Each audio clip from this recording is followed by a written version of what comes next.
Very good morning. Espresso में आपको खुश आमदीद कहेंगे। मंडे का दिन है, उस नए शो के साथ मैं हूं अनमला और मैं हूं इमरान हसन। इस उम्मीद और दुआ के साथ कि आप ठीक ठाक हैं, नए हफ्ते का आगाज कर चुके हैं और तैयार हैं इस हफ्ते की भी मुश्किलात या चैलेंजेस या परेशानियों को फेस करने के लिए। Every day is a new day जिंदगी में कहा जाता है और हर नए दिन को नई एनर्जी के साथ अगर फेस करेंगे तो तभी जिंदगी में कुछ बेहतरी हो सकती है। पाकिस्तान में मौसम तकरीबन तब्दील हो चुका है। बहुत सारे शहरों के अंदर तो गर्मी काफ़ी हद तक आ चुकी है, बहुत सारे शहरों में गर्मी आना बाकी है। हाँ, गर्मी काफ़ी हद तक आ गई है, लेकिन उसके साथ साथ बहुत ज़्यादा चीखो पुकार है। बहुत सारी बातों के ऊपर नई कानून साजियाँ हो रही हैं और उसमें कानून साजी आज़ादी इज़हार राय के ऊपर भी हुई है, जिसमें अगर आप कोई भी जाली खबर देंगे, किसी इदारे के खिलाफ देंगे तो उस पर 5 साल के लिए आप अंदर हैं और आपकी जमानत भी नहीं होगी। अच्छा, ये अभी जो इंट्रो हो रहा था, जब हम शो शुरू करने लगे थे तो इमरान हसन ने तमीद बांधी थी कि आपने बहुत लाइटर से एक इंट्रो देना और कोई खबर नहीं देनी, कोई खबर नहीं देनी, सियासत पर कोई बात नहीं करनी,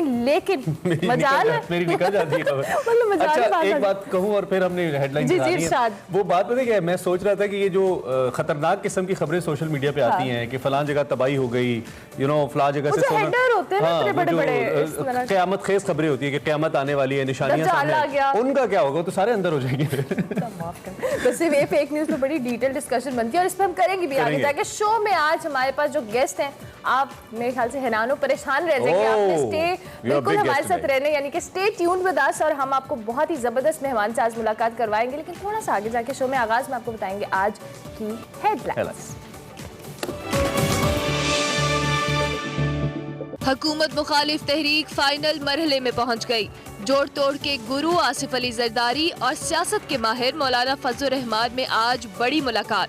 अहम सियासी अमूर पर तबादला ख्याल होगा। सोशल मीडिया सोच समझ कर इस्तेमाल करें। अहम शख्सियात के खिलाफ झूठी और जाली खबरें फैलाना नाकाबिले जमानत जुर्म करार, 5 साल जेल में रहना पड़ेगा। हुकूमत को बल्दियाती इलेक्शन में हार का डर या कुछ और, इमरजेंसी में इलेक्शन एक्ट भी तब्दील कर दिया। अरकान असेंबली को इंतखाबी मुहिम चलाने की खुली छुट्टी मिल गई।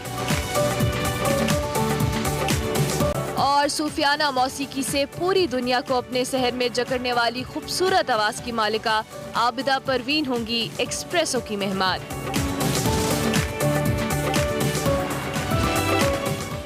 Yes, the legend Abida Parveen आज हमें ज्वाइन करने वाली है। I am very excited for that segment, लेकिन उससे पहले मैं आपको बताएंगे आज की बड़ी खबर।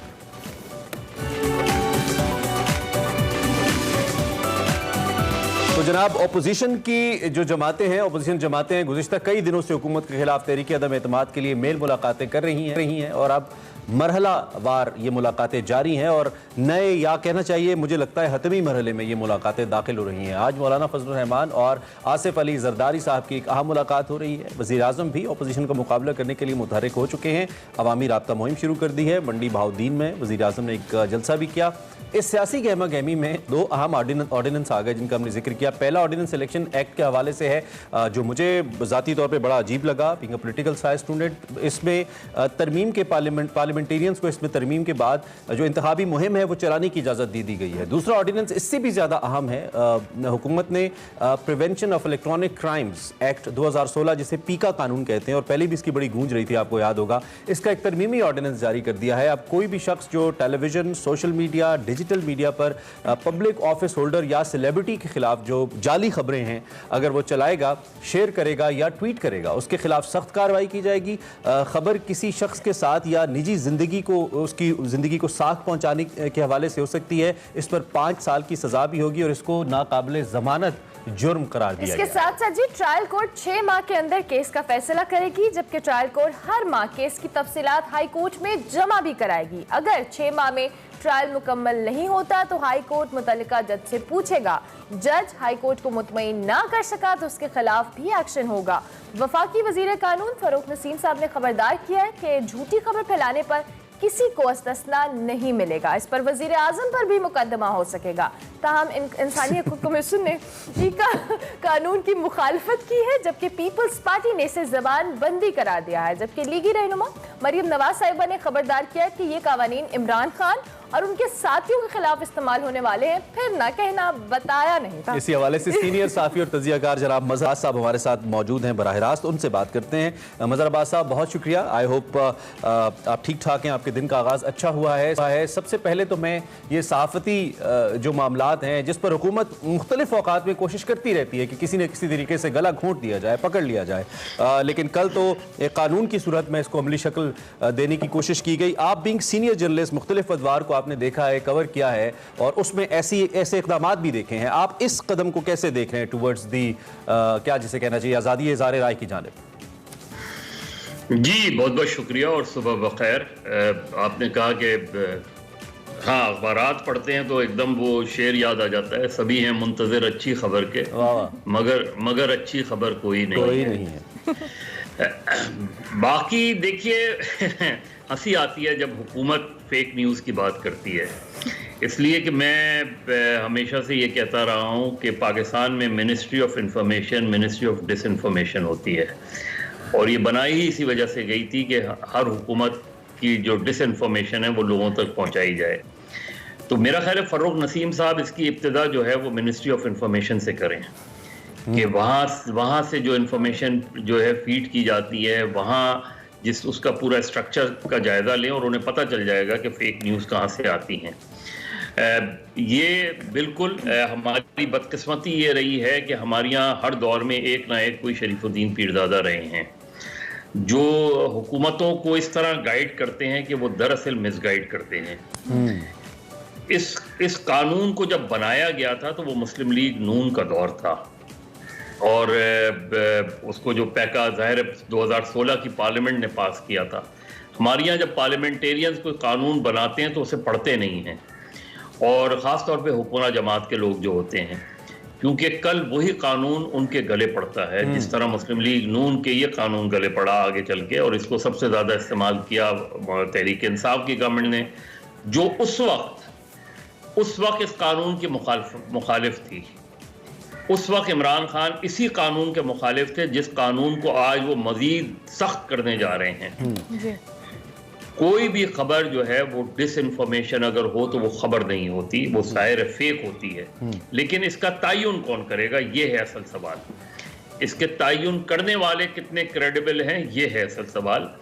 ये बराह रास्त जो है इसकी जिस तरीके से जो चीज़ों की तरफ निशानदेही की गई है उसको आप किसी भी तरीके से इंटरप्रेट कर सकते हैं। मसलन इदारों पर तनकीद से क्या मुराद है? अगर मुझे तनकीद की ही इजाज़त नहीं है तो फिर मुझे सहाफ़त की इजाज़त नहीं है, क्योंकि गवर्नमेंट और जर्नलिस्ट जो होते हैं वो एडवर्सरीज होते हैं।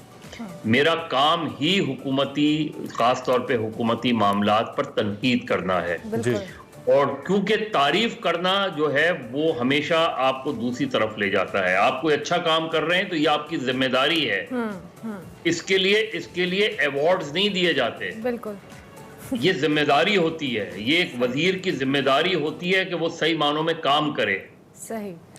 तो मज़े साहब, अभी आपने जो एक पॉइंट रेज किया था ना कि समटाइम्स जो आप कानून खुद हैं वो आपके गले पड़ जाते हैं। अब जो जिस तरह से हम वफाकी वज़रा को देखते हैं, महंगाई पे आके अवाम को जिस तरह की स्टेटमेंट्स देते हैं, तो फिर तो ये सब भी फेक न्यूज़ के ज़ुमरे में ही आते हैं। और फिर जब सोशल मीडिया पर भी हम देखते हैं ट्रेंड्स आ जाते हैं मुख्तलिफ पॉलिटिकल पार्टीज़ की जानिब से एक स्पेसिफिक, तो फिर वो भी सारी चीज़ें इसमें आती हैं। फिर तो इन सबको अपनी पार्टी के अंदर भी इन तमाम चीज़ों को, इन रूल्स एंड रेगुलेशंस को इम्प्लीमेंट करना होगा, अदरवाइज़ फिर तो ये तयन करना बड़ा मुश्किल हो जाएगा कि फ़ेक न्यूज़ क्या है और ठीक खबर क्या है। नहीं, इसका देखिए हमेशा जो इस मुल्क में ख़ास तौर पे मीडिया के हवाले से एक आध को छोड़ के जो भी कवानीन बने हैं वो मीडिया पर पाबंदी लगाने के बने हैं और ये भी उन्हीं कवानीन में से एक काला कानून है और इसको नाम दे दिया गया है कि जी कल फ़र्रुख नसीम साहब के बुक को मैं सुन रहा था कि जी मीडिया को अब बिल्कुल आज़ादी है, हम सिर्फ फेक न्यूज़ के ख़िलाफ़ हैं। सवाल ये कि फ़ेक न्यूज़ को डिफ़ाइन कौन करेगा कि क्या चीज़ फेक है, क्या चीज़ रियल है। मैं एज ए जर्नलिस्ट कभी भी नहीं चाहूँगा कि कोई गलत ऐसी खबर दूँ जिसके बारे में मुझे खुद ना पता हो, जो मैं हेयरसे पे दूँ। हेयरसे पे खबरें देना हमेशा नुकसानदेह होती है। तो जर्नलिस्टिक प्रैक्टिस तो बहुत वाज़ेह हैं, लेकिन ये जो फिनोमेना है, फेक न्यूज़ का फिनोमेना, ये आम तौर पे किस तरीके से कैसी खबर जो है फैलाई जाती है, इसमें जो आपने अपने मुख्तलिफ जमातों ने अपने सोशल मीडिया विंग्स बनाए हुए हैं, उधर बैठ के क्या होता है, क्या उधर कोई सही मानों में खबर दी जा रही होती, एक खबर को प्रोपेगेट करवाया जा रहा है कि आज इसको टारगेट करना है। अब जब आप इस माइंडसेट के साथ सियासी जमातें अपने सोशल मीडिया विंग्स को ब्रीफ करें कि आज हमें इसने टारगेट करना है, तो जाहिर है वो चीजें एक फेक तरीके से ही वो होंगी, उसमें एक्सप्रेशंस भी आएंगे, अच्छा। उसमें डिसइंफॉर्मेशन भी आएगी। ऐसा लगता है मजहर अब्बास साहब की हुकूमत हर वो इकदाम उठा रही है जिससे वो अपने अगले 5 साल इंश्योर कर पाए, जिससे वो ये बात यकीनी बना पाए, और ये खबर नहीं है डियर गवर्नमेंट, ऐसा लगता है, ये मेरा ख्याल है। आई होप कि इसके ऊपर आपको परेशानी नहीं होगी। ऐसा हर इकदाम उठाया जा रहा है। इलेक्शन अमेंडमेंट एक्ट भी उसी की एक निशानी, उसी का एक तसलसल लगता है, जिसके तहत अब वुज़रा या जो इलेक्टेड मेंबरान हैं वो भी जाके जो इलेक्शन कैंपेन है वो चला सकेंगे। पहले हमारे इतने मामलात के ऊपर दुनिया भर में सवालात उठते हैं, साफ़ियों के लिए गैर महफूज तरीन ममालिक में से एक हमारा मुल्क है। उसके बाद जब इलेक्शन को भी इतना मुतनाज़ किया जा रहा है और ऐसी तरमीम लाई जा रही हैं जिससे सीरियस क्वेश्चंस उठ रहे हैं, आप पाकिस्तान का पार्लिमानी मुस्तकबिल क्या देख रहे हैं ऐसे इक़दामात के बाद?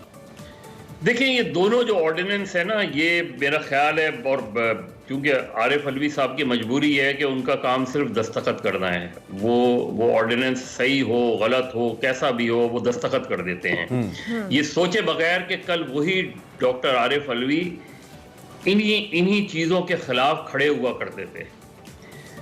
ये वही आरिफ अलवी साहब हैं, ये वही इमरान खान हैं जो ये कहते थे कि वज़रा को जो है इलेक्शन कैंपेन की इजाज़त नहीं होनी चाहिए जी। ये उनके बयानात उठा लें, ये दरअसल पीटीआई हमारे वजीर आज़म या हमारे सदर जो है वो अपने ही बयानात और अपनी ही पॉलिटिक्स के असीर होके रह गए हैं। जिन चीज़ों की वो मुखालफत किया करते थे, यानी MNAs को डेवलपमेंट फंड नहीं मिलना चाहिए, आज सबको डेवलपमेंट फंड में सबसे ज़्यादा आगे बढ़ चढ़ के, जिन इत्तेहादियों के बारे में उनकी राय बिल्कुल वैसी होती थी जैसी उनकी राय आज PMLN और पीपल्स पार्टी के खिलाफ है, वो आज उनके इत्तेहादी हैं और उनको मनाने के लिए वो जो है वो उनको जा रहे हैं और मुख्तलिफ वफूद भेज रहे हैं। ये जो आप इलेक्शन, ये मुझे लगता है ये पंजाब में जो बल्दियाती इलेक्शन होने जा रहे हैं उसमें उनको ये अंदाजा है कि अगर वजीर आज़म जो है वो इन इलाकों में नहीं गए तो हमारे लिए इलेक्शन जीतना बड़ा मसला होगा। सही।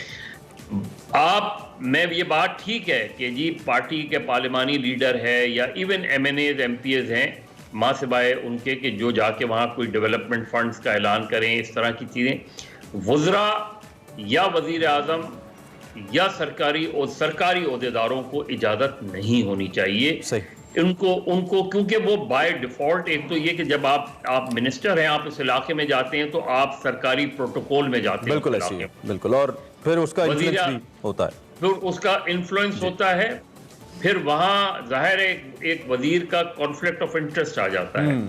इसी तरीके से जो उस इलाके का MNA है उसका काफी हद तक कॉन्फ्लिक्ट ऑफ इंटरेस्ट आएगा, क्योंकि वो तो नहीं लड़ रहा, बिल्कुल सही, बिल्कुल सही, वो किसी को इलेक्शन लड़ा रहा है। जी जी जी जी, ठीक है। ये जब तक माइंडसेट इस चीज को, और इसमें सियासी जमातों का असल होना क्या चाहिए, कैरेक्टर क्या होना चाहिए कि सरकारी ओहदे और सियासी ओहदे अलग होने चाहिए, अलग होने चाहिए। ठीक है, ठीक है। मतलब वक्त कम है, इस मौजू पे मजीद भी बात की जा सकती है। आपका बहुत शुक्रिया कि आपने वक्त दिया और इस अहम मौजू पे हमसे बात की।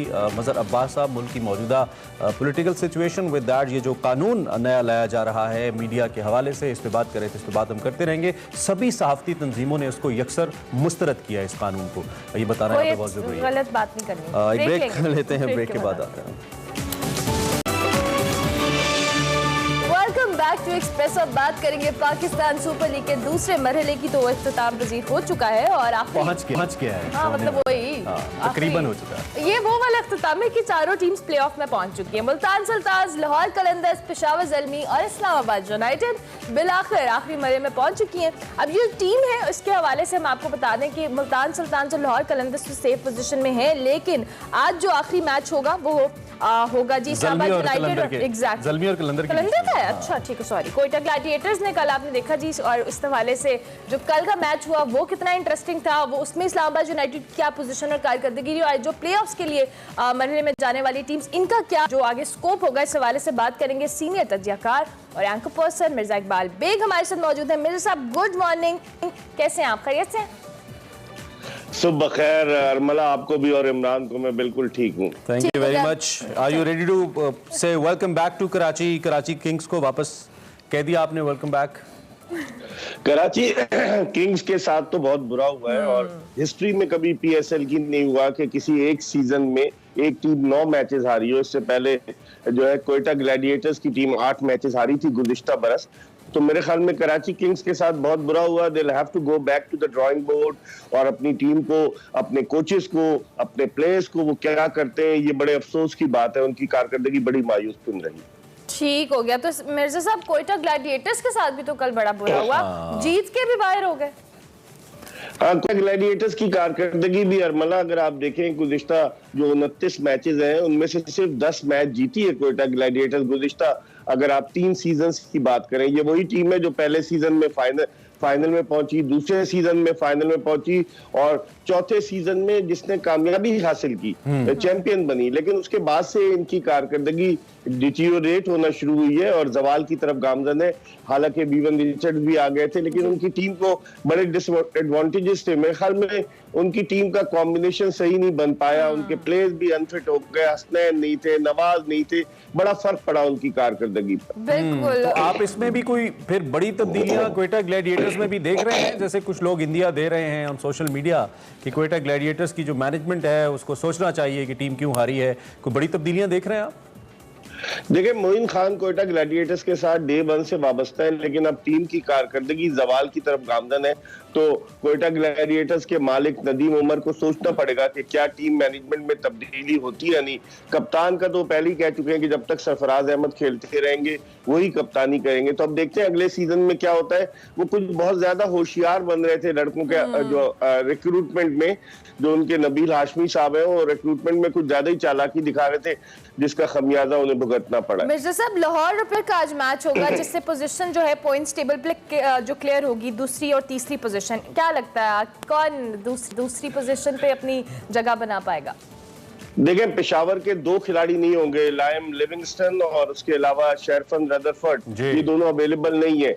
तो पेशावर की कुव्वत में कदरे कमी वाक़ई होगी। लाहौर कलंदर्स बड़ी ट्यून अप है, हालांकि राशिद खान चले गए उनके, अब उन्होंने फवाद अहमद को लिया है। लेकिन मेरे ख्याल में ना तो इंजरीज ने कोई लाहौर कलंदर्स को असरअंदाज हुई है, ना कोई और मसला हुआ है, सिर्फ एक प्लेयर उनका चला गया है। और इधर पेशावर जर्मी के रहमानुल्लाह गुरबाज भी चले गए, वो अफगानिस्तान को रिप्रेजेंट करेंगे। तो पेशावर जर्मी को थोड़ा डिसएडवांटेज है। मैं समझता हूँ जो क्राउड आता है लाहौर का, लाहौरी जो है वो दिल खोल कर दाद दे रहे हैं अपनी टीम को। मेरे साहब, वैसे और किसी पीएसएल में इतना भी नहीं देखा गया कि इतने ज्यादा खिलाड़ी लीग्स के बीच में, चाहे किसी जेम्स फॉक्टर जैसे स्कैंडल की वजह से या फिर अपनी इंजरीज को वजूहात बनाकर वापस गए हों। इस दफा ये बहुत हुआ है। क्या क्रिकेट बोर्ड को अपने कॉन्ट्रैक्ट के अंदर कुछ सीरियस किस्म की चेंजेस लाने की जरूरत है फॉर द नेक्स्ट पीएसएल?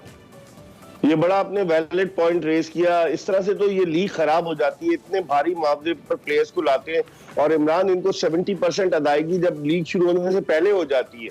तो ऐसा नहीं होना चाहिए कि बहाना बनाए कि जी मुझे फटीग है या मैं इंजर्ड हूँ। मेरे ख्याल में आइंदा पाकिस्तान क्रिकेट बोर्ड को सोचना चाहिए। इस मरतबा तो स्टार प्लेयर्स आए नहीं थे सिवाय राशिद खान के, और कौन से इतने स्टार्स थे, क्रिस जॉर्डन इतने बड़े स्टार नहीं, और तो कोई इतना बड़ा प्लेयर नहीं था। एलेक्स हेल्स थे, वो भी चले गए। तो मेरे ख्याल में अगली दफा इनको सोचना पड़ेगा ड्राफ्टिंग से पहले कम से कम जिन प्लेयर्स को ले रहे हैं उनके साथ एक मुआहदा करें कि वो लीग छोड़कर नहीं जाएंगे। बिल्कुल ठीक है मिर्जा साहब, थैंक यू वेरी मच जी। अर्ली इन द मॉर्निंग आप हमें ज्वाइन करते हैं और आज भी ज्वाइन किया। मिर्जा इकबाल अपना तज्जिया हमारे सामने रख रहे थे। क्रिकेट बोर्ड को अपने कॉन्ट्रैक्ट के अंदर कुछ सीरियस ऐसी तब्दीलियां अपनी क्लॉजेस के अंदर लानी पड़ेंगी जिसके बाद इस बात को पॉसिबल किया जाए कि लीग डिस्टर्ब ना हो खिलाड़ियों की वजह से। और जेम्स फॉक्नर जैसों को तो पहले, जो गंदे अंडे हैं उनको तो पहले सॉर्ट आउट किया जाए। हाँ, और भी देख लेना, कोई और भी ना आ जाए। ब्रेक लेते हैं। Welcome back to Espresso. और अब आ गया वो शाहकार जिसका था इंतजार। आपकी मुलाकात करवाने वाले हैं पाकिस्तान क्या बड़े सगीर बल्कि बड़े सगीर क्या पूरी दुनिया के अगर सबसे बड़ी सूफी गायिका हम अगर कहें तो गलत नहीं होगा, the one and the only the legendary Abida Parveen Sahiba, जिनकी कल 68वीं सालगिरह मनाई गई। तो हमने ये ज़रूरी समझा कि हम उन्हें यहाँ पे उनके परिस्तारों के साथ यहाँ पे बुला के उनको न सिर्फ विश करें बल्कि उनकी कुछ बहुत ही ज़बरदस्त सूफियाना और रूहानी बातें भी आप तक पहुँचाएँ। So today in Expresso exclusively we have none other than Abida Parveen Sahiba with us। Abida Parveen साहिबा हमारे साथ मौजूद हैं और हमारे लिए बड़े एजाज़ की बात है कि आज वो एक्सप्रेसो का हिस्सा बनी है। मैडम, सबसे पहले तो बहुत शुक्रिया कि आपने हमें वक्त दिया और कल आपने अपनी सालगिरह मनाई और हमारे लिए बड़े ऑनर की बात है कि आज हम आपसे बात कर रहे हैं और आपसे आपके इस जर्नी के हवाले से ज़रूर जानना चाहेंगे। आप जैसे फ़नकार ऑब्वियसली कहा जाए कि सदियों में पैदा होते हैं तो बिल्कुल गलत नहीं होगा। 50 साल से ज़ायद का अरसा गुजर चुका है। आप इस सूफ़ी म्यूज़िक को लेकर दुनिया भर में पाकिस्तान को जो कहने रिप्रेजेंट भी कर रही हैं और इस हवाले से आपने बहुत कहने काम भी किया है। हम ज़रूर चाहेंगे कि आप अपने सफ़र के हवाले से हमें बताएं जो इस वक्त लोग आपको देख रहे हैं, आपके चाहने वाले। तो मैं बहुत शुक्रगुजार हूँ पहले तो जो आप मेरी जो सालगिरह मेरी मना रहे हैं, मैं बहुत शुक्रगुजार हूँ। मगर एक जो मौसीकी का हवाला जैसे आपने पूछा है तो वो कभी ख़त्म नहीं होता। एक शौक जो है बंदे को, एक तालिब इल्मी जो है और तजस्सुस जो है वो कभी भी कम नहीं होता और कम नहीं होना चाहिए, क्योंकि ये मौसीकी जो है ही जो है तजस्सुस का काम है, तलाश का काम है, बेचैनी का काम है। असल जो है एक जो है बेचैनी का रहना चाहिए, क्योंकि असल बात ही यही है कि तजस्सुस नहीं होगा तो वो तालिब इल्मी वाला एक रंग है वो बहुत ही बड़ा मजबूत है। और अपने आप को चैलेंज करना, दूसरे के चैलेंज नहीं करना, अपने आप को हमेशा कुरेदता रहे आदमी, इसका कैसे करूं, इस तरह से ढूंढूं। तो इस तरह से ये काम कभी भी, क्योंकि बड़े बड़े उस्तादों से पूछा गया ना कि आप इतना इल्म है आपको, तो उन्होंने पानी में से वो एक जो है वो जैसे आया उंगली में तो कहा कि मैं बस इतना जानता हूँ। वाह वाह। तो वो असल में हम कतरा भी नहीं है। असल बात ये, तो बस अल्लाह से मांगते रहते हैं कि अच्छा हो जाए, कुछ अच्छा हो जाए।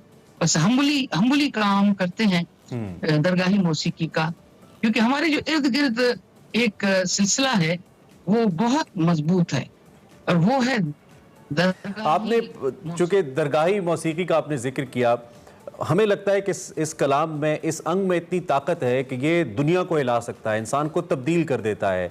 मैं इस ताकत के बारे में जो सूफियाना अंग के अंदर है या सूफियाना मौसीकी के अंदर मौजूद है, कैसे ये इंसान को अपने खुदा से कनेक्ट करती है और किस तरह एक स्पिरिचुअली इंसान को इतना पावरफुल बनाती है कि वो दुनिया को भुला के अपनी हकीकत को जाने और आगे बढ़े और वो राज पाले जिस राज के लिए वो दुनिया में आया है। इस हवाले से बताइएगा। हाँ, क्या अच्छा आपने जो फरमाया है, बात वही है कि जो है ना बुजुर्गान दीन का, वो असल में खुदा के साथ एक कन्वर्सेशन है जो उनके कल्ब पे उतरती है, दिल पे उतरती है, और वही जो है अवामुन नास में वो आम के पे जो है हमें वो इनायत होता है, वो कलाम।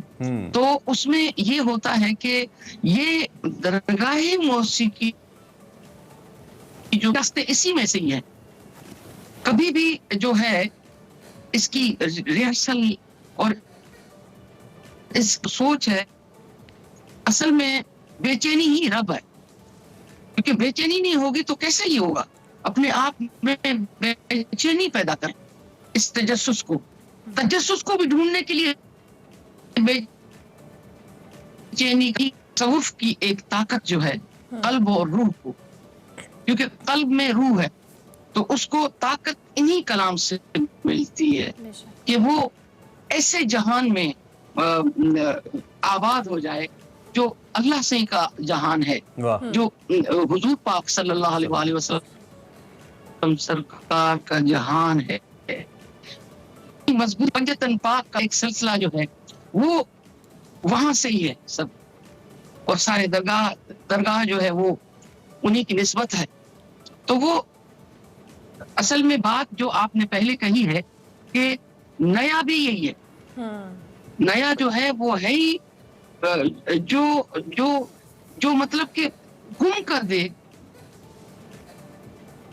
तो कलाम, तो बस वही कलाम, क्योंकि असल में गुम करना उसका मकसद ये है कि उस वक्त वो बुजुर्गान दीन जो है मौजूद है, इसी वजह से तो आप गुम हो रहे हैं ना। इसी वजह से वो असरात जो है वो कल्ब और रूह में पेवस्त हो जाते हैं और वो जात एक ही हो जाती है, बंदे और उस जात में फर्क नहीं रहता। कितनी खूबसूरती से आपने इसको एक्सप्लेन कर दिया। ऑब्वियसली ये वो चीज़ है जो आप जैसे लोग जो सूफ़ी म्यूज़िक की तरवीज कर रहे हैं दुनिया भर में, हम यही बात कर रहे थे कि सूफ़ी मौसीकी जो है वो सूफियाना मौसीकी जिसकी हम बात करें वही दुनिया भर में आपकी पहचान बनी, लेकिन बहुत कम लोगों को पता है कि जो आपकी तरबियत है वो क्लासिकल मौसीकी की भी है और आपके वालिद साहब ने आपको क्लासिकल मौसीकी की तरबियत दिलवाई। तो हम ओवरऑल ये भी बात करें कि मौसीकी के लिए और एक फ़नकार के लिए जो बेसिकली बुनियाद है, एक अच्छी बुनियाद मौसीकी की, वो कितनी ज़रूरी है, उसको किस तरह से पाया जा सकता है? असल में जो क्लासिकल मौसीकी है वो बुनियादी एक पैगाम है जो गले के लिए और उस सब चीजों को मिलाने के लिए, जैसे असनाफ हैं, जैसे मौसीकी के असनाफ हैं, वो कहाँ से मिलेंगी? ठुमरी का रंग है, काफी का रंग है, जो हजरत बाबा फरीदुद्दीन गंजे शकर सरकार के, क्योंकि हर दरगाह की अपनी मौसीकी है। हजरत शाह अब्दुल लतीफ भिटाई रहमतुल्लाह अलैह की, हजरत सुल्तानुल आरफीन शहनशाह के दरबार शरीफ की, तो ये सारी जो एक गुलदस्ता है, जैसे हजरत ख्वाजा गुलाम फरीद की काफी, वो अलग ढंग से गाई जाती है। तो ये जो सिलसिले हैं, ये जो असनाफ हैं, या ठुमरी जो है, जैसे ख्याल है क्लासिकल मौसीकी का, वो क्लासिकल मौसीकी जो है वो उसकी मदद करती है गले बनाने में उसकी। तो उसके बाद फिर वो जो एक सिलसिला जारी हो जाता है, जैसे दरगाही मौसीकी जो है उसमें क्लासिकल भी है, तो उसमें वो जैसे आप समझे कि जैसे मैंने पढ़ा है कि तेरे इश्क न चाया करके थैयत है, कितनी भी आप ले ऊपर ले जाइए वो एक तराने का एक स्वरूप हो जाता है। तो वो इस तरह से अब अजब अजब धुनें जो हैं वो वहां पे मौजूद हैं, और वो क्योंकि सिंध का खिता जो है ना वो बड़ा रईस है इन ये जो मौसीकी है, जो क्लासिकल मौसीकी, क्योंकि जो फुकरा है ना वो भी क्लासिकल मौसीकी में ही धुनें बनाते हैं, तो उनका एक अजब रंग है कि मैं बता नहीं सकती हूँ कि किस तरह से इस मौसीकी जी चाहता है कि आप बोलती रहें, हम सुनते रहें। जिंदगी मिलती है। इतना खूबसूरत आप बोलती हैं और चीज़ों को इतना खूबसूरती से एक्सप्लेन करती हैं। दुनिया भर में आपने परफॉर्म किया, अल्लाह उसके रसूल पंजतन पाक का नाम आपने बुलंद किया, उसकी तारीफ़ की, लेकिन अगर मैं आपसे पूछूं कि आपकी सबसे यादगार परफॉर्मेंस कहाँ पे रही जो अभी तक आपको याद है, याद करती हैं आप, तो क्या बताएंगी आप हमें? असल में जो यादगार महफिल होती है वो वही होती है जिसमें वो सुनने आए। हकीकत बात मैं आपको बताऊं कि क्या बात? उसी को ही तो हम बुलाते हैं, क्योंकि वो सुनेगा तो फिर सारी महफिल कलाम बनेगी ना। तो वो पूरा एक रंग है, वो पूरा कलाम रंग हो जाता है। तो वो फिर असल में उसी को ही बुलाते हैं, तो वही याद रहेगा ना। बिल्कुल। वो जो उसकी कैफियत है, वो कैफियत बहुत आला है, जो अवामुन नास को हर यानी कल्ब को और रूह को अपने मुल्क में आबाद हो जाता है, अल्लाह के मुल्क में आबाद हो जाता है। एक दोहा मैं पढ़ूंगी, वो है संस्कृत में है, मगर मैं थोड़ा सा तर्जुमा भी करूंगी। जरूर। आवाज आ रही है आपको? जी बिल्कुल आ रही है आवाज। अच्छा, मैं दोहा पढ़ती हूँ हजरत बाबा कबीर साईं का। वाह। कि हृदय भीतर दव बले, हृदय भीतर दव बले, धुआं न प्रगट होए। यानी हर इंसान के अंदर मैंने, हाँ, हर इंसान के अंदर अलाव जला के रख दिया मैंने। अलाव जल रहा है, धुआं न प्रगट होए, यानी उससे धुआं नहीं नजर आ रहा। हृदय भीतर दव बले, धुआं न प्रगट होए, जाकी लागे सो लखे, की जिन लाई सोए। कि जिसको लगी है वो जानता है, वही जानता है, या जिन्होंने लगाई है वो जानता है। बहुत जबरदस्त, बहुत जबरदस्त। चूंकि इस वक्त हम जैसे बहुत सारे चाहने वाले हैं जो आपको देख रहे हैं, हम चाहेंगे कि आप उनको जरूर कोई पैगाम दें हमारे प्लेटफॉर्म से। ऑब्वियसली हम आपके इतने बड़े फैन हैं, पूरी दुनिया आपकी फैन है, कोई मैसेज देना चाहेंगे आप?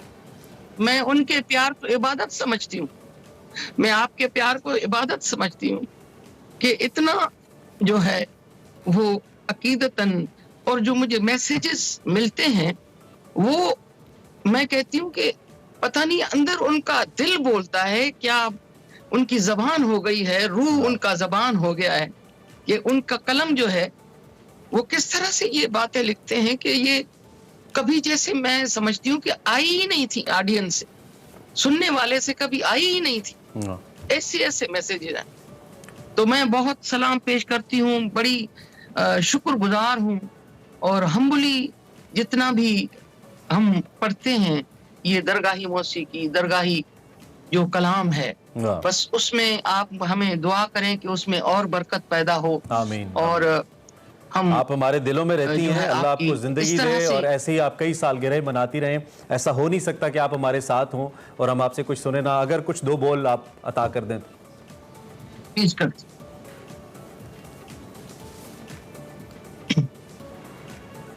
मन कुन्तु मौला मौला,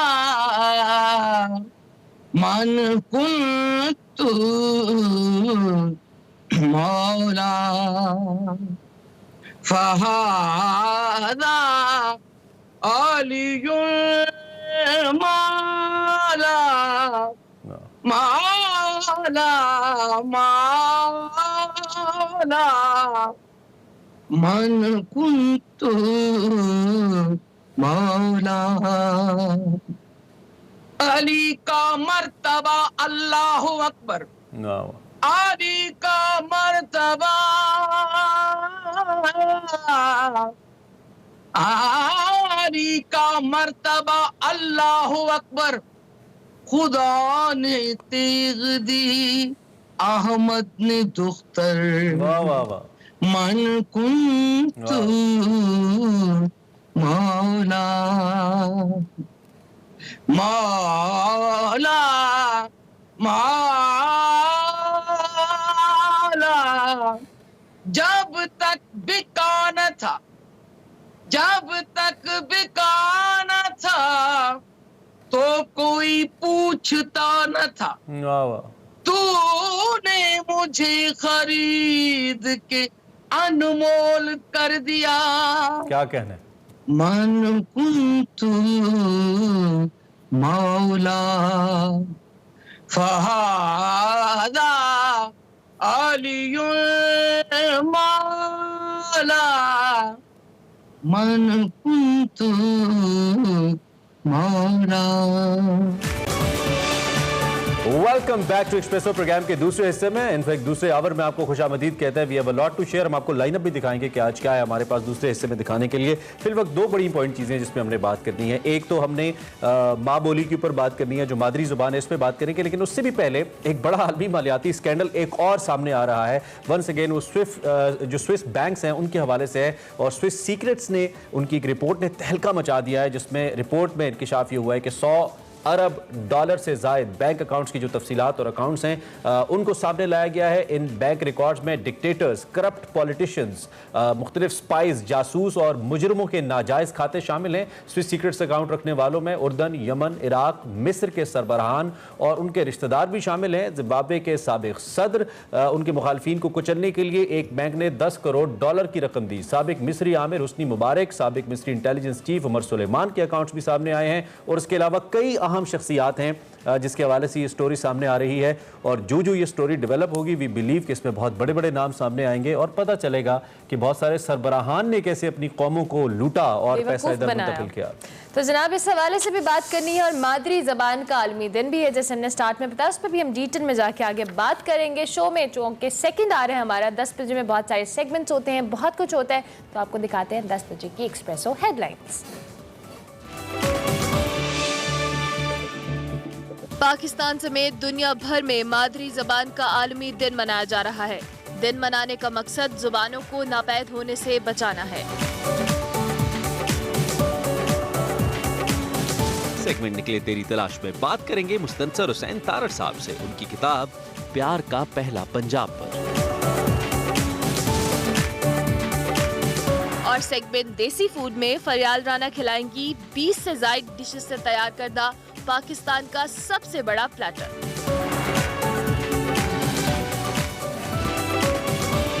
ये कितने लोग खाते होंगे ये प्लेटर, इतना बड़ा? मेरे जैसे तो 2 भी खा लें, अल्लाह रहम करे।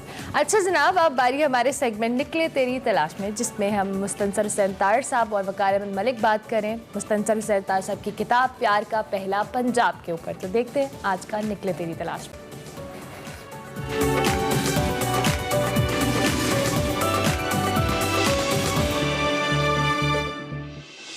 अस्सलाम वालेकुम नाज़रीन, मैं हूं वकार अहमद और आप देख रहे हैं निकले तेरी तलाश में। तारड़ साहब के साथ प्यार का पहला पंजाब पर गुफ्तगू हो रही है। प्यार का पहला पंजाब मुस्तनसर हुसैन तारड़ साहब की एक बहुत ही खूबसूरत और बड़ी शानदार तसनीफ़, जिसमें उन्होंने पंजाब की धरती का मुख्तलिफ हवालों से अहाता किया है, तारीख़ के हवाले से, शख्सियात के हवाले से। इस किताब में हमें बहुत सारे ऐसे तारीख़ी मुगालते जो हैं वो दुरुस्त करने का भी एक मौका मिलता है। और इसके अलावा बहुत सारी ऐसी अनकही दास्तानें हैं, अनकही कहानियाँ हैं जो कि हमारे इल्म में नहीं है, वो इसमें आपको पढ़ने को मिलती हैं। प्यार का पहला पंजाब जो है वो बहुत ही खूबसूरत और बड़ी प्यार से लिखी हुई, पंजाब के वाले से बड़ी मोहब्बत से लिखी हुई एक खूबसूरत किताब है। तारड़ साहब से प्यार का पहला पंजाब के वाले से गुफ्तगू का सिलसिला जारी है।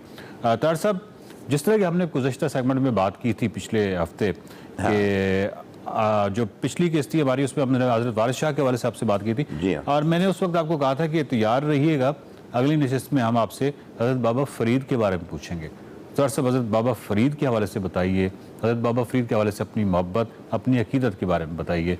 इस किताब में आपने हज़रत बाबा फ़रीद का बड़ा खूबसूरत, बड़ा मोहब्बत से जिक्र किया। हाँ, वो बाबा फ़रीद ज़ाहिर है कि वो बहुत पुरानी है ज़ुबान बाबा फ़रीद की, पंजाबी 400-500 साल पहले की है।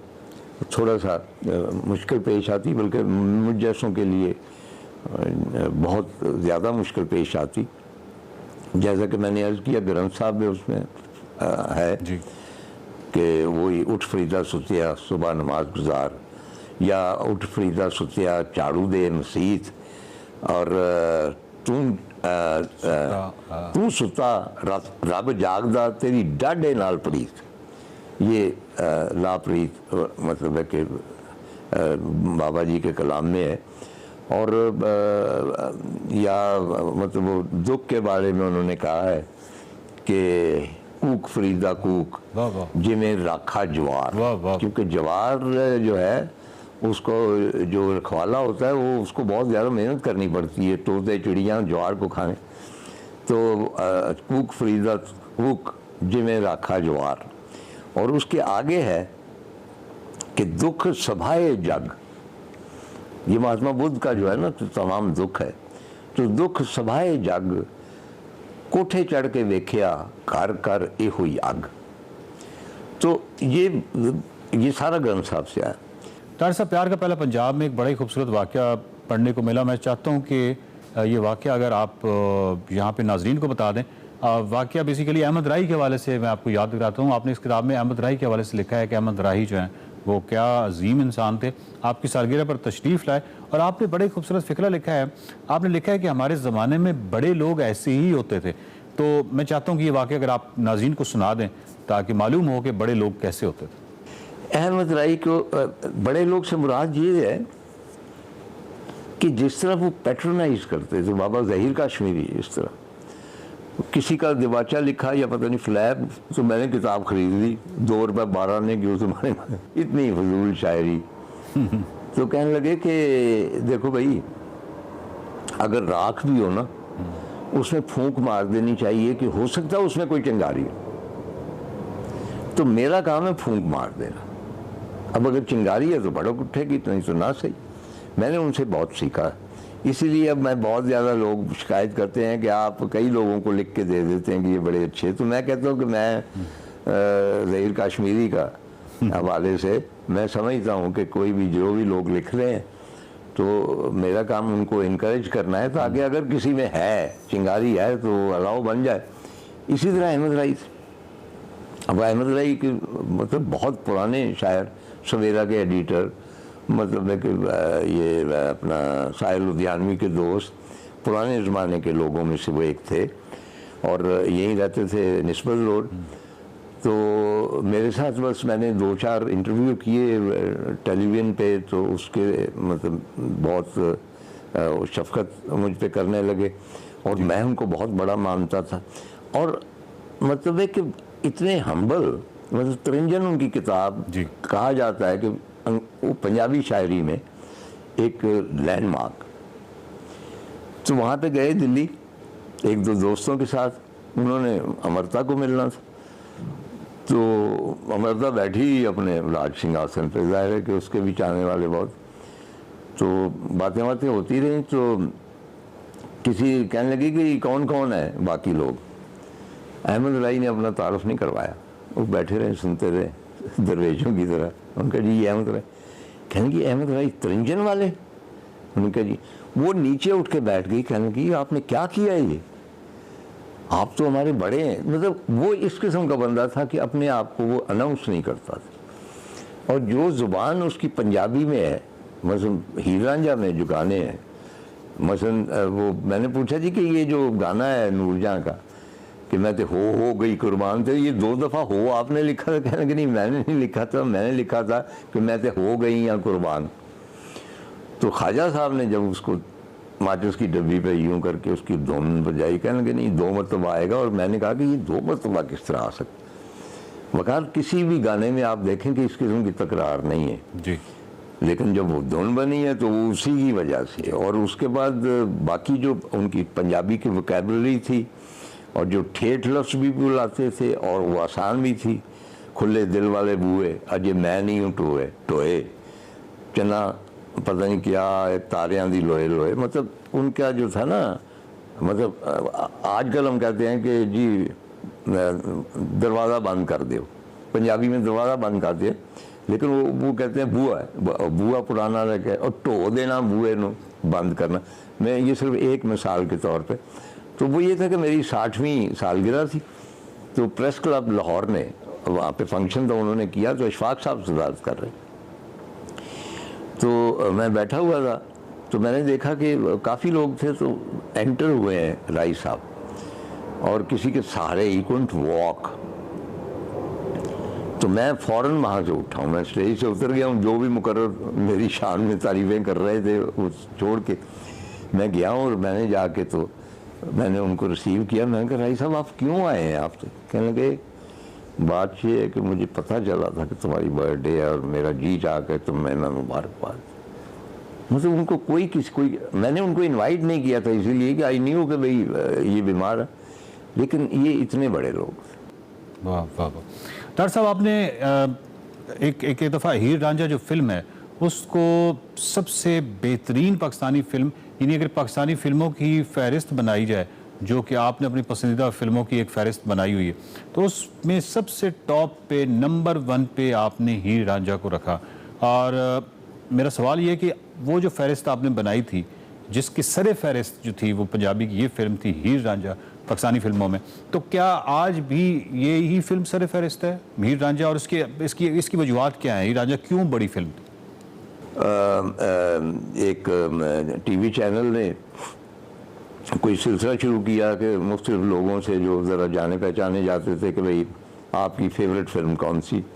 तो मुझसे पहले 5-6 सेलिब्रिटीज़ तो खैर वो थे, तो वो मैंने कहा जी इन लोगों ने कौन कौन सी फिल्म, तो वो 7 लोगों में से 5 ने अंग्रेज़ी फिल्में चुनी थी और 2 ने इंडियन।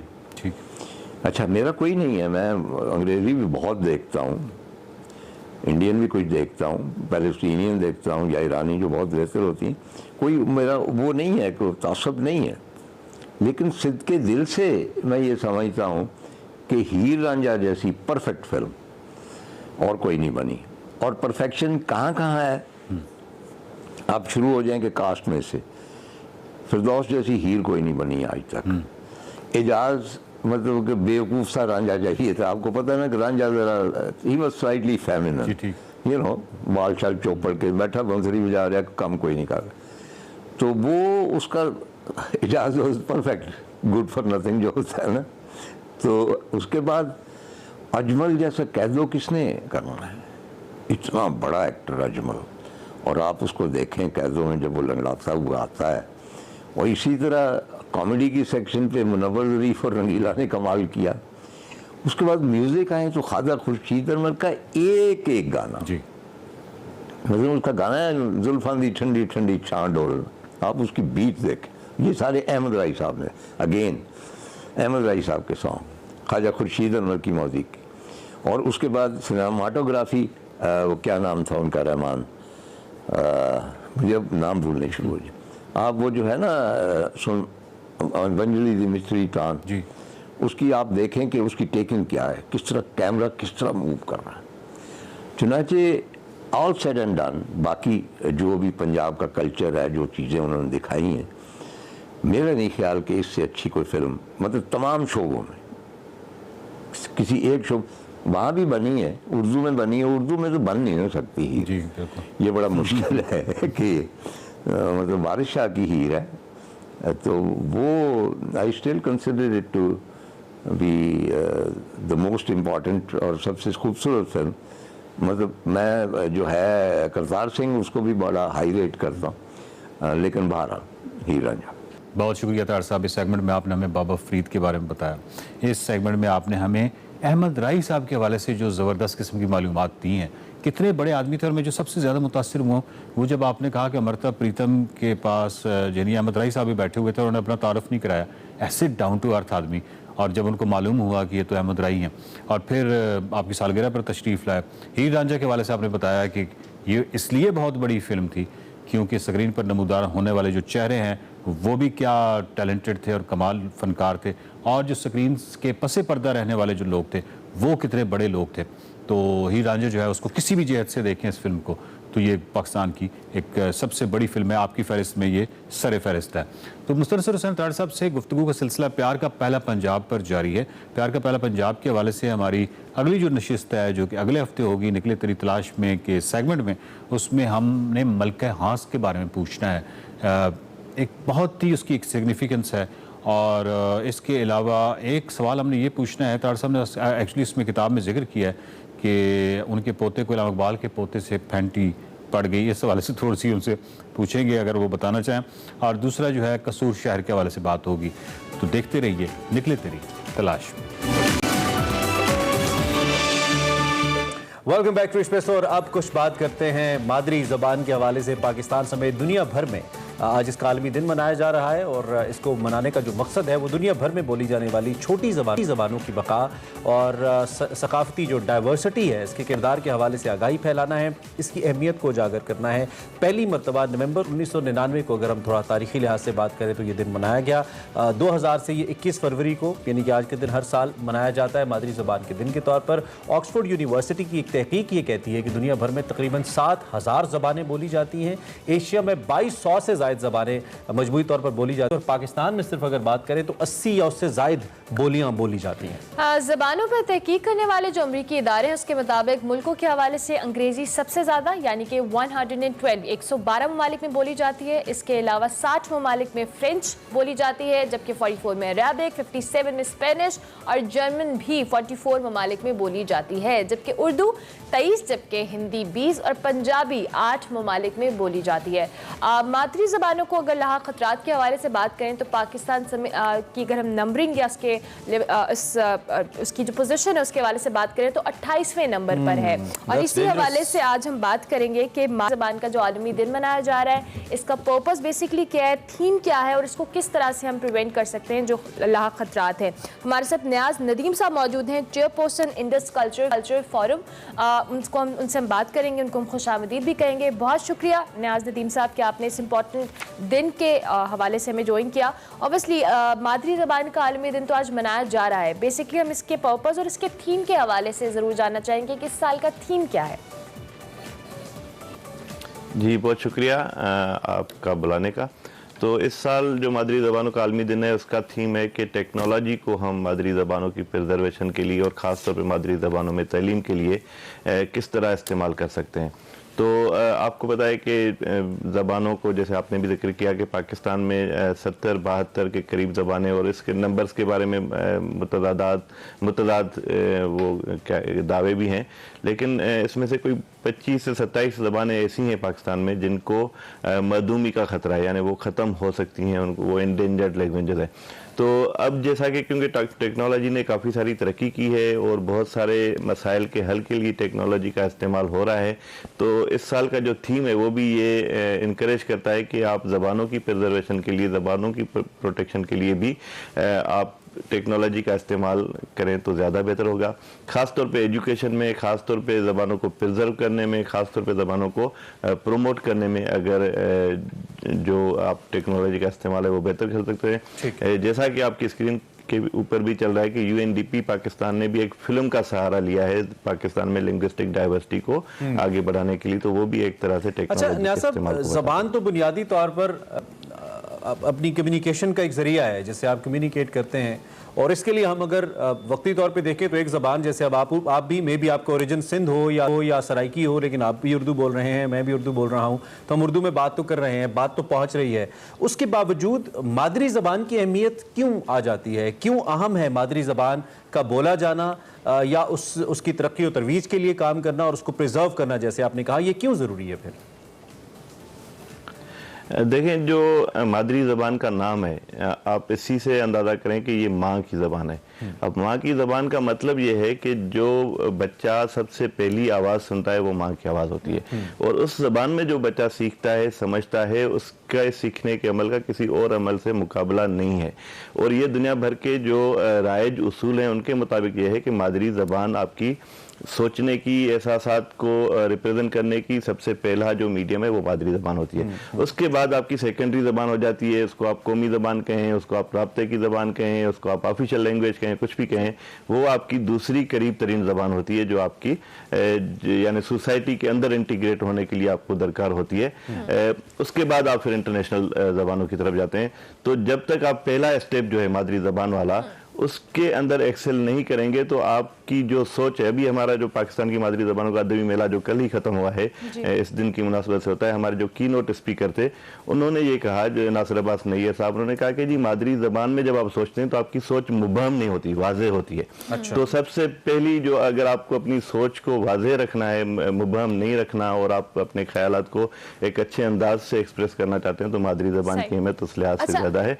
और फिर बच्चा जो मादरी ज़बान पढ़ के बोल के, सॉरी मैं आपको इंटरप्ट कर रही हूँ, ऑब्वियसली आपने बच्चों के हवाले से भी आप जिक्र करने लगे, तो मेरा अगला सवाल भी इससे रिलेटेड है। ऑब्वियसली हमारे यहाँ एक आम तासुर ये है कि हमने अपने बच्चों को दीगर ज़ुबानें भी उसी तरह से सिखानी, और उसकी वजह से जो हमारी मादरी ज़बान है वो कहीं ना कहीं पीछे रह जाती है। मैं अंग्रेज़ी की अगर आपको मिसाल दूँ तो हमारे यहाँ ज़्यादातर पेरेंट्स का फोकस यही होता है कि हमारे बच्चे अगर अंग्रेज़ी सीख लेंगे तो वो माशरे में आप साथ जो कह लें फ्लो के साथ जा सकते हैं और कहीं पीछे नहीं रह देंगे। लेकिन ऑब्वियसली हमें मादरी ज़बान पे फोकस करने की तो ज़रूरत है, लेकिन अंग्रेज़ी सिखाने के चक्कर में कहीं ना कहीं ये चीज़ पीछे रह जाती है। तो जो मादरी ज़बान की प्रिजर्वेशन के हवाले से आप बात करते हैं, इसमें इस चीज़ का कितना इंपॉर्टेंट रोल बन सकता है? देखें जी, जो आपने मेरा एक्सेंट भी पकड़ लिया कि मैं सिंधी स्पीकिंग हूँ, मिसाल के तौर पर आपने बताया कि जब आप मादरी ज़बान में पढ़ते हैं तो ये आपके लिए रुकावट नहीं होती है, ये आपके लिए एक एडेड एडवांटेज होता है, एक बेनिफिट होता है। तो सबसे पहले जो जैसे मैंने पहले बात की कि मादरी ज़बान में सोचने से आपकी सोच वाज़ेह होती है। उसके बाद जब आप बाकी स्टेप्स की तरफ जाते हैं तो आपको जो करीब तरीन ज़बान, जैसे हमारे कॉन्टेक्स्ट में उर्दू है, उसके बाद इंटरनेशनल ज़बान अंग्रेज़ी ज़रूरत है। मादरी ज़बान जो है वो आपकी ज़रूरत नहीं है, वो आपकी मजबूरी है, वो उसमें सोचना समझना ये आपकी मजबूरी है। बाकी आप ज़रूरत के लिए 50 ज़बानें सीख लें, कोई मसला नहीं है। बच्चे के अंदर ये कैपेसिटी मौजूद होती है कि वो बैक वक्त 5 ज़बानें सीख सकता है, हैंडल कर सकता है। ये साइंटिफिक रिसर्च बताती है कि कोई भी बच्चा जो हो, आप यूरोप के ममालिक में जाके देखेंगे बच्चे अंग्रेजी पढ़ते हैं, मादरी ज़बान पढ़ते हैं, कोई ना कोई यूरोपियन लैंग्वेज पढ़ते हैं, कोई ना कोई इंटरनेशनल लैंग्वेज पढ़ते हैं, तो यानी 4 ज़बानें बच्चे इजीली हैंडल कर देते हैं। चलें, ये तो अगर आपने कोई अच्छे ज़हन बनाने हैं तो जी। चलें, ये तो हो गई किताबी थोड़ी बात है ना। मज़ा कितना आता है मादरी ज़बान बोलने में, चाहे आप सिंधी बोलें, हम पंजाबी या हिंदी बोलें, तो ये ज़रा हमें बताइए वो लुत्फ़ क्या है जो हमें अपनी ज़बान बोलने में आता है। देखें जी, सबसे पहली बात यह है कि जब जहाँ तक आप लुत्फ़ की बात करते हैं, तो अगर मादरी ज़बान में ऐसा है कि अगर जब आप मादरी ज़बान में सोचते हैं तो ऐसा लगता है जैसे आप कोई अपने घर की चीज़ खा रहे हैं, अपनी हाथ की बनाई हुई चीज़ खाते हैं, बहुत कोई खूबसूरत चीज़ आप या बहुत लजीज चीज़ खाते हैं। अगर आप मादरी ज़बान में नहीं बोलते तो आप ऐसे जायके चखने की कोशिश करते हैं जो आपके अपने जायके नहीं हैं, जो बाहर के जायके हैं, जो दूसरों के जायके हैं, और उनको भी जरूर चखें। आपकी डाइवर्सिटी के लिए वो भी जरूर है। और आपको अपनी ज़बान बोलने वाला कोई शख्स मिल जाए, मैं आपको अमली खुशी के अलावा ऐसा लगता है एक थकान उतर गई है, एक थकान उतर गई है। आप अगर बोल लें कुछ उसके साथ चंद अल्फाज, इतना असर होता है। जी बिल्कुल, ये बात हमने एक और किताब अपने मेले में लॉन्च की जिसका नाम है मेरा दागिस्तान किताब है, जो रसूल हमजा तो बहुत मशहूर जो दागिस्तान के राइटर हैं उनकी किताब है। और वो ये कहते हैं कि जब बच्चा अपनी मादरी ज़बान भूलने लग जाए तो आप यकीन कर लें कि वो बच्चा मर गया है। तो ये इसकी इम्पोर्टेंस इतनी ज़्यादा है कि अगर आपने मादरी ज़बान को छोड़ दिया है तो इसका मतलब ये है कि आपने या तो अपने बच्चे को मार दिया अगर आपने उसको नहीं सिखाई, या अगर बच्चे ने खुद छोड़ दी ज़बान तो वो खुद मर गया है। तो इसकी इम्पोर्टेंस इतनी है कि आपके जिंदा रहने का जितना भी सबूत है, दलील है, वो आपकी मादरी ज़बान है। जी बिल्कुल। चले जी, बहुत मेहरबानी। असां ते अपनी ज़बान याद है जी, और याद रहनी चाहिए। देखिए एकदम सरप्राइज हो गई हमला के याद रहा है। That's great. Naza, thank you very much ji. मादरी ज़बान के बारे में बात कर रहे थे। आज इसका आलमी दिन है। आप अपनी ज़बान में बोलिए, बात कीजिए और फख्र से बात कीजिए, इस पे फख्र कीजिए, ओन कीजिए, आपको मजा आएगा। और ब्रेक लें। हाँ, ब्रेक लें, इन ब्रेक गिना लगें असी ब्रेक।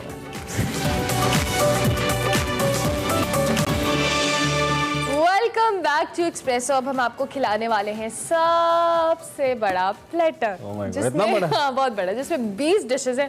और फरियाल इस वक्त कहाँ गई, हम उनसे बात करेंगे, उनसे जानेंगे कि वो कहाँ गई, कहाँ पे ये प्लेटर मिलता है जिसमें 20 डिशेस, और कहते हैं जी बहुत बड़ा प्लेटर है। देखते हैं आज का देसी फूड।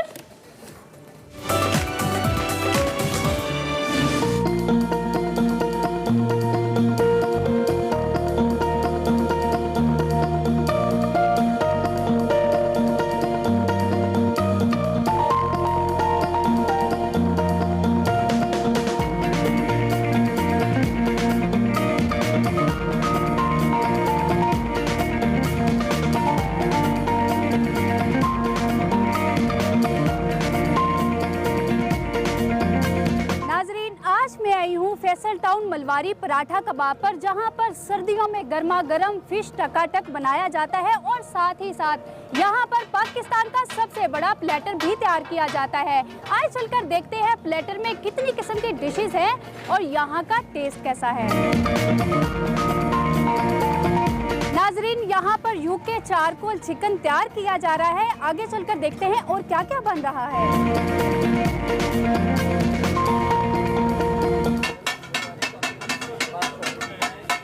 नाजरीन, यहाँ पर फिश टकाटक तैयार किया जाता है। आए शेफ से पूछते हैं ये फिश टकाटक कैसे बनाते हैं। आप ये फिश टकाटक बना रहे हैं, ये किन मसाला जात से बनाते हैं?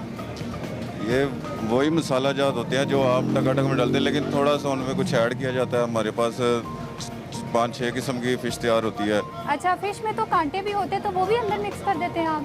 नहीं, कांटे हम अंदर से निकाल लेते हैं, बिल्कुल कांटा इसके अंदर नहीं होता। कितनी देर में आप टकाटक फ़िश तैयार कर देते हैं? टकाटक ये 15 मिनट में तैयार हो जाती है तकरीबन। अच्छा, और फ़िश को आप मसाला लगाकर कितनी देर रखते हैं फिर? फ़िश को मसाला इसके अंदर ही लगता है और जब टकाटक बनाते हैं मसाले वगैरह उस वक्त ही डालते हैं, पहले नहीं मसाला लगा होता। नाजरीन, यहाँ पर मलवारी पराठा तैयार किया जा रहा है। आप मुझे बताएं, ये पराठे आप किस चीज़ के बनाते हैं, आटे के या मैदे के? जी, ये इसमें सूजी वगैरह डालते हैं, शहद वगैरह डालते हैं और ये आटे का होता है, बड़ा स्पेशल होता है। मलवारी पराठे में और सादा पराठे में क्या फ़र्क होता है? इसमें शहद वगैरह डालते हैं, स्पेशल इसलिए होता है ना, इससे बहुत स्पेशल होता है, बहुत दूर दूर से लोग आते हैं, ये टेस्टी होता है बहुत सारा, ये फ़र्क होता है इसमें।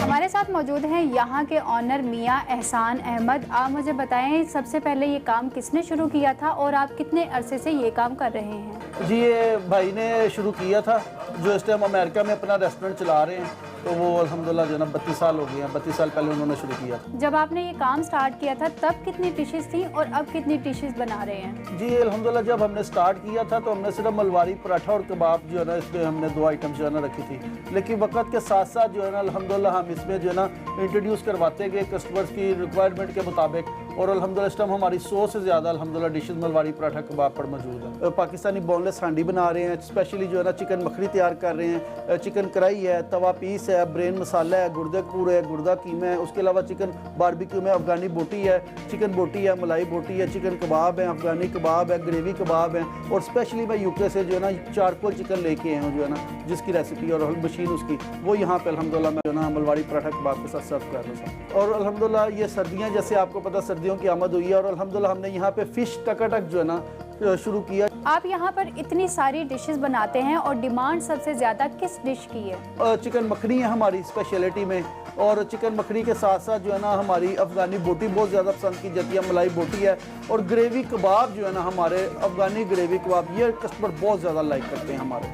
इतने अरसे से आप ये काम कर रहे हैं, आपके पास मशहूर शख्सियत ज़रूर खाना खाने आती होंगी।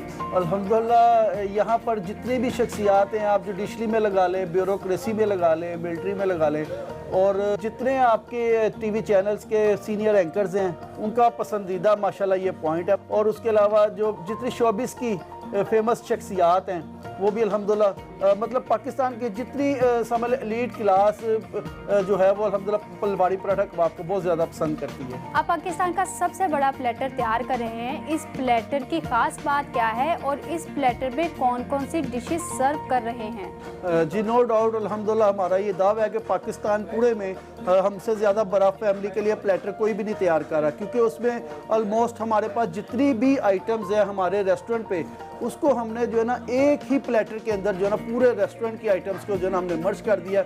और सबसे बड़ी बात कि सीजनल जो हमारे पास आइटम्स होती है, उसमें साग और मकई की रोटी और साथ गर्मा गर्म कहवा, वो भी हम जो है ना इस प्लेटर के अंदर साथ सर्व कर रहे हैं। ये एक प्लेटर कितने लोग खा सकते हैं? ये अल्हम्दुलिल्लाह हम इसको फुली क्वांटिटी देते हैं, इसको कम से कम 15 से 22-25 लोगों तक इजीली ये खा सकते हैं। और सबसे बड़ी जो इसकी ख़ास बात वो ये है कि बिल्कुल मुनासिब से प्राइस के अंदर जो है ना हम माशाल्लाह जो है ना लोगों को ऑब्लाइज कर रहे हैं। नाजरीन, मेरे लिए पाकिस्तान का सबसे बड़ा प्लेटर आ चुका है। ये वाकई बहुत बड़ा प्लेटर है जिसमें बहुत सारी डिशेस हैं। इसमें बारबेक्यू है और कढ़ाई है, इसमें नान है, मकई की रोटी है और सादा रोटी है। इनमें से किसी एक डिश को ट्राई करते हैं। नाजरीन, ये बहुत ही लाइट मसाला जात से तैयार किया जाता है और निहायत ही लजीज है। आप लोग भी एक बार ज़रूर ट्राई करें। मिलते हैं अगले नए देसी खाने के साथ। अल्लाह हाफिज़।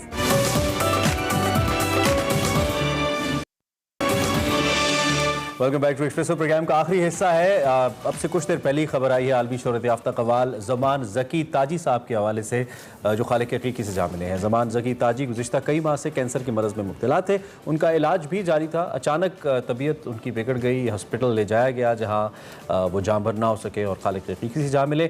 उनकी नमाज जनाजा आज नमाज ज़ोहर के बाद मस्जिद में अदा की जाएगी। गया था, इस हवाले से हमने बात की। अब आगे बढ़ेंगे और अब हम बात करेंगे बरतानिया की मलका एलिज़ाबेथ का, जिनका कोविड टेस्ट पॉजिटिव आ गया है। 95 साल मलका एलिजबेथ के हवाले से बताएं तो उनको हल्की सर्दी लगने के अलामात जाहिर हुई, लेकिन वो मामूली जिम्मेदारी अंजाम दे सकेंगी इसी सारी सिचुएशन में, लेकिन जो उनकी प्रॉपर मेडिकल ट्रीटमेंट है वो किया जा रहा है। लेकिन मैं इस बात पे हैरान हूँ कि इतने ज़बरदस्त सिक्योरिटी और क्या कहना चाहिए एहतियात की तदाबीर के बाद, एहतियाती तदाबीर के बावजूद अगर मलका बरतानिया को कोविड हो गया है तो फिर किसी को भी हो सकता है। अल्लाह उनको सेहत दे जी, हम यही कह रहे हैं। लेकिन एक अहम शख्सियत है दुनिया में, सो उनको भी कोविड हो गया है।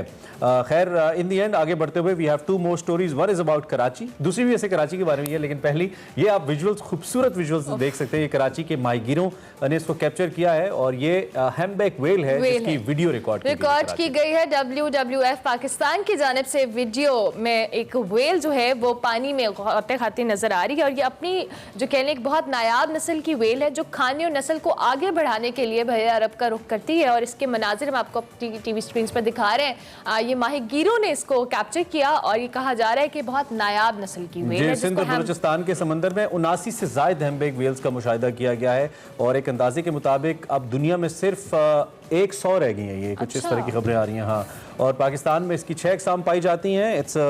It's a unique kind of video visual जो हम आपको दिखा रहे हैं। And last but not the least हम वसीम अकरम साहब के बारे में बात करेंगे जिन्हें बाकायदा तौर पर ICC हॉल ऑफ फेम में शामिल कर लिया गया है। कल सर विव रिचर्ड ने उनको ये जो सनद है, जो तमगा है, उनको अता किया।